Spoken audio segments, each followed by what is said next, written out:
श्रीमद भगवद्गीता अध्याय 11 विश्वरूपातील दर्शन योग. विश्वरूप दर्शनासाठी अर्जुनाची भगवान श्रीकृष्ण यांना प्रार्थना. अर्जुन भगवान श्रीकृष्णांना म्हणाला की आपण माझ्यावर कृपा करण्यासाठी मला जो अत्यंत दुर्लभ आध्यात्मिक उपदेश दिला आहे त्यामुळे माझ्या मनातील अज्ञानाचा अंधकार नष्ट झाला आहे. हे कमलनयना, मी आपल्याकडून भूतांची उत्पत्ती व प्रलय या बाबतीतील विस्तारपूर्वक माहिती प्राप्त करून घेतली आहे व तसेच आपला अविनाशी प्रभावही ऐकला आहे. तेव्हा हे ईश्वरा, आपण तुमच्याविषयी जे काही सांगत आहात ते अगदी बरोबर आहे. हे पुरुषोत्तम, आपले ज्ञान, ऐश्वर्य, शक्ती, बल, वीर्य आणि तेज यांनी युक्त अशा ईश्वरी स्वरूप शक्तीचा प्रभाव मला प्रत्यक्ष पाहण्याची इच्छा आहे. तेव्हा हे प्रभू, जर आपण मला आपले प्रत्यक्ष दिव्य स्वरूप दाखवलं तर खूपच बरे होईल. तेव्हा हे योगेश्वरा, त्या अविनाशी दिव्य स्वरूपाचे मला दर्शन घडवा. त्या अर्जुनाच्या विनंतीवर भगवान श्रीकृष्ण म्हणाले की, हे पार्था, आता तू माझी अनंत प्रकारची नाना रंग रूपाची व अनेक आकारांची अलौकिक रूपे पहा. हे भारत, माझ्यामध्ये अदितीच्या 12 पुत्रांना, 8 वसूंना, 11 रुद्रांना, 2 अश्विनी कुमारांना आणि 49 मरुदगणांना प्रत्यक्ष पहा. तसेच अजूनही काही अनेक प्रकारची यापूर्वी तू कधीही न पाहिलेली आश्चर्यकारक अशी दिव्य रूपे पहा. हे अर्जुन, आता या माझ्या शरीरात एकत्रित असलेले चराचरासह संपूर्ण विश्व पहा. तसेच तुला अजून काही पाहण्याची इच्छा असेल तर ते सुद्धा पहा, परंतु मला तू या तुझ्या चर्मचक्षुनी खात्रीने पाहू शकणार नाहीस. म्हणून मी तुला माझी दिव्य दृष्टी प्रदान करतो. त्या दृष्टीच्या सहाय्याने तू माझी ईश्वरी योगशक्ती बघ. ही सर्व दिव्य प्रक्रिया संजय सुद्धा आपल्या डोळ्यांनी पाहत होता. ते दृश्य पाहून संजय राजा धृतराष्ट्र यांना म्हणाले, हे महाराज, महायोगेश्वर आणि सर्व पापांचा नाश करणाऱ्या भगवान श्रीकृष्णांनी असे सांगून मग पार्थाला आपले परम ऐश्वर्ययुक्त दिव्य स्वरूप दाखविले. अनेक मुखे व डोळे असलेल्या, अनेक आश्चर्यकारक दर्शने असलेल्या, पुष्कळशा दिव्य अलंकारांनी विभूषित आणि पुष्कळशी दिव्य शस्त्रे हातात घेतलेल्या, दिव्य माळा आणि वस्त्रे धारण केलेल्या, तसेच दिव्य गंधाने विभूषित, सर्व प्रकारच्या आश्चर्यांनी युक्त अनंत स्वरूप, सर्व बाजूंना मुखे असलेल्या विराट स्वरूप परमदेव परमेश्वराला अर्जुनाने बघितले. आकाशात जर 1000 सूर्यांचा एकच वेळी उदय झाला असता जो प्रकाश पडेल तो सुद्धा त्या विश्वरूप परमात्म्याच्या प्रकाशा इतका क्वचितच होईल, अर्थात होणारच नाही. पांडुपुत्र अर्जुनाने त्यावेळी अनेक प्रकारात विभक्त असलेले संपूर्ण विश्व हे देवादिदेव भगवान श्रीकृष्णांच्या त्या दिव्य शरीरात एकत्रित असलेले पाहिले.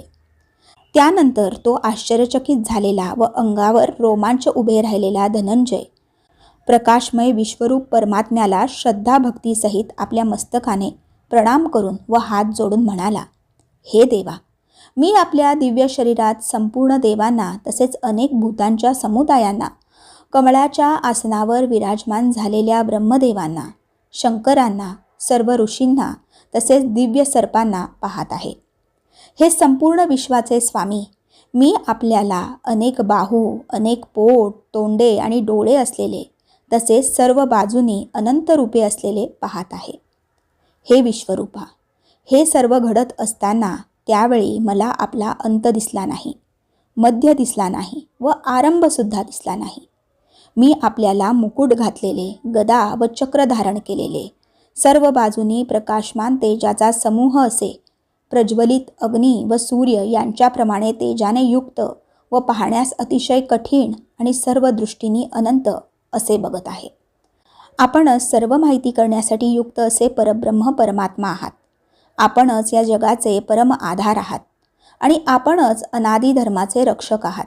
तसेच आपणच अविनाशी सनातन पुरुष आहात असे मला वाटते. आपण आदी, मध्य आणि अंत नसलेले, अनंत सामर्थ्याने युक्त, अनंत बाहू असलेले, चंद्र व सूर्य हे ज्यांचे नेत्र आहेत, पेटलेल्या अग्नीसारखे ज्यांचे मुख आहे आणि आपल्या तेजाने या जगाला तप्त करणारे आहात, असे मला त्यावेळी दिसले. हे महात्मन, हे स्वर्ग आणि पृथ्वी यांच्यामधील आकाश आणि सर्व दिशा फक्त आपण एकट्यानेच व्यापून टाकले आहेत. आपले हे अलौकिक आणि भयंकर रूप पाहून तिन्ही लोक अत्यंत भयभीत झाले आहेत.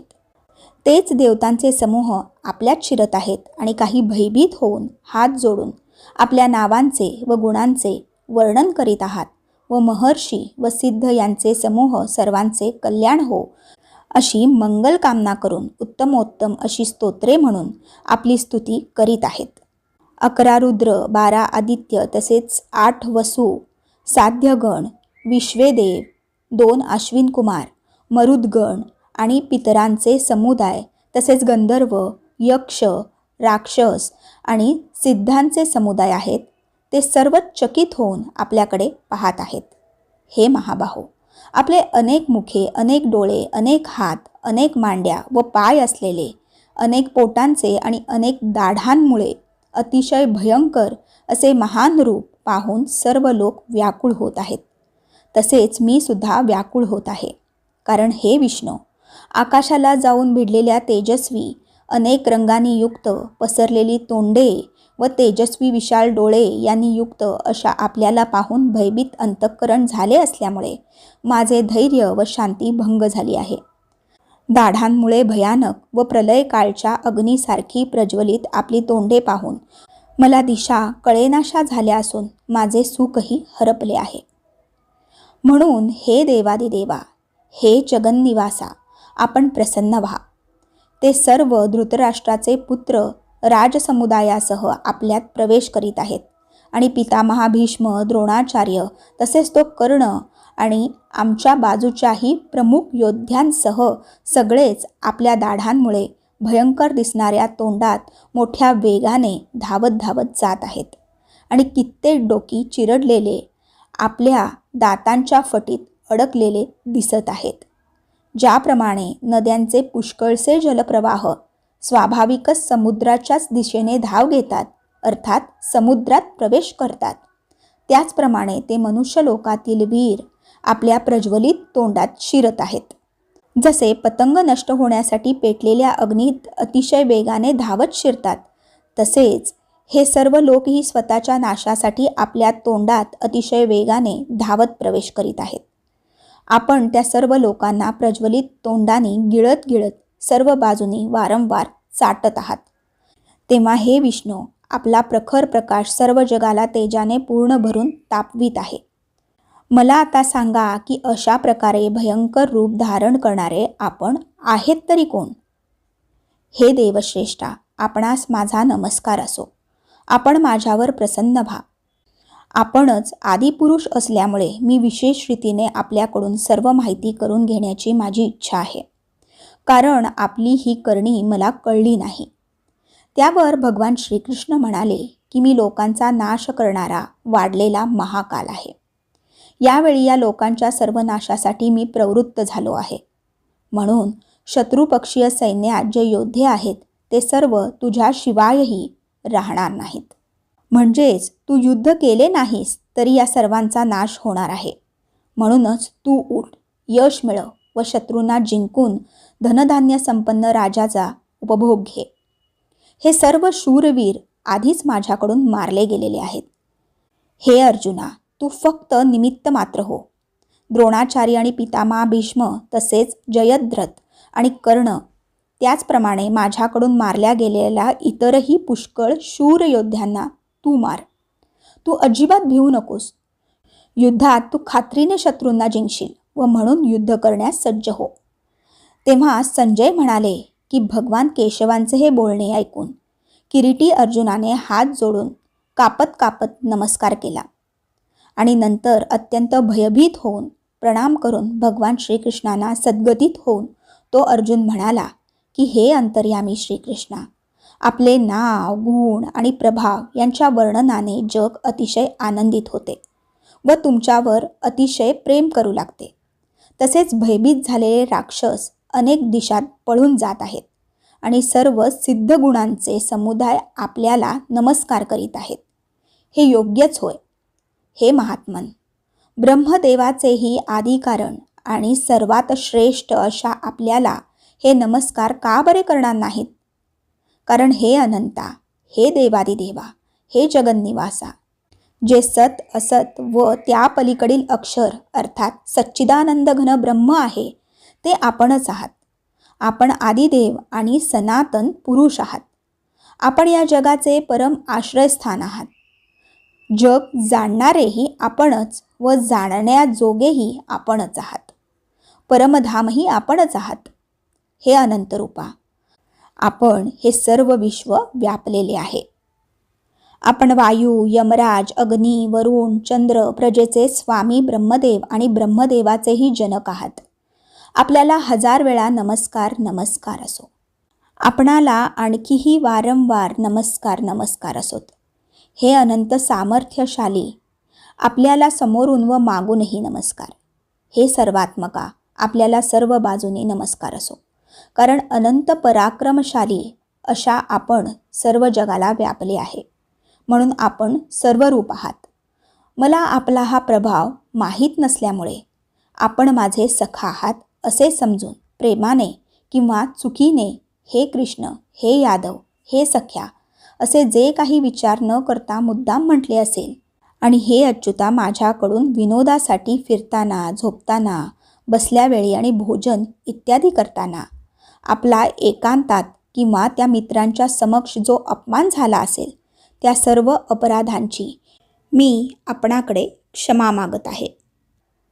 आपण या चराचर विश्वाचे जनक आहात.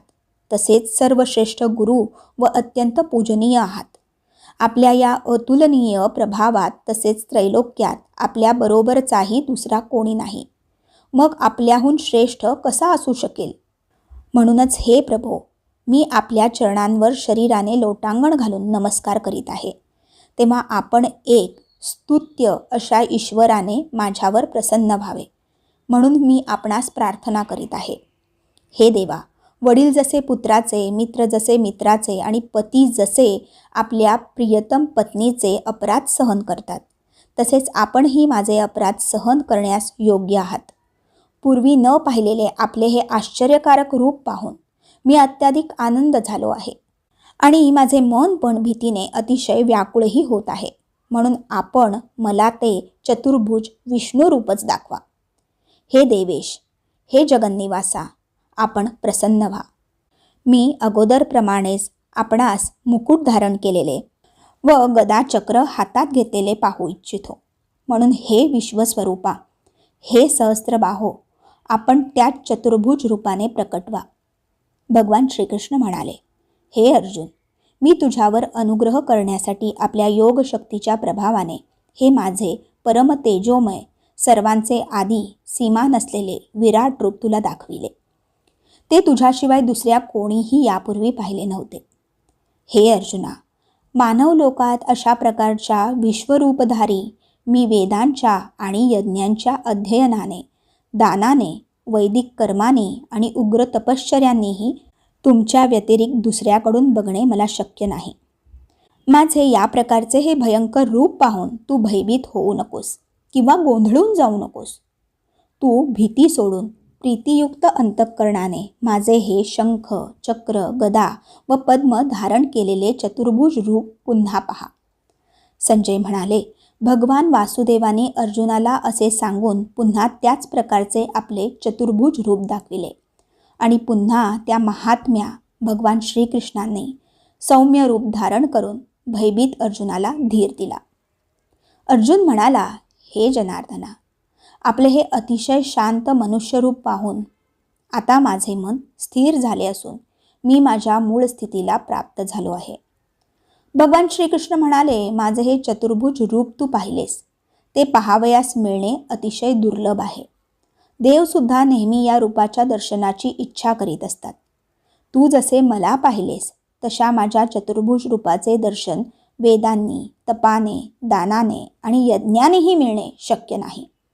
परंतु हे परंतप अर्जुन, तू अनन्य भक्तीने या प्रकारच्या चतुर्भुज रूपधारी मला प्रत्यक्ष बघणे तत्वतः माहीत करून घेणे तसेच माझ्यात प्रवेश करणे अर्थात माझ्याशी एकरूप होणेही शक्य आहे. हे पांडवा अर्थात पांडुपुत्र अर्जुना, जो पुरुष केवळ माझ्याचसाठी सर्व कर्तव्यकर्मे करणारा, मलाच परम आश्रय मानणारा, माझा भक्त आसक्तीरहित असतो आणि सर्व भूतमात्रांविषयी निर्वैर असतो, तो अनन्य भक्त मलाच प्राप्त होतो. अशा तऱ्हेने श्रीमद भगवद्गीता उपनिषद ब्रह्मविद्या आणि योगशास्त्रविषयी श्रीकृष्ण आणि अर्जुन यांच्यामधील संवाद असलेला विश्वरूपातील दर्शनयोग, विश्वरूप दर्शनासाठी अर्जुनाची भगवान श्रीकृष्ण यांना प्रार्थना नावाचा हा 11वा अध्याय येथेच समाप्त होतो. धन्यवाद. श्रीकृष्णार्पणमस्तु.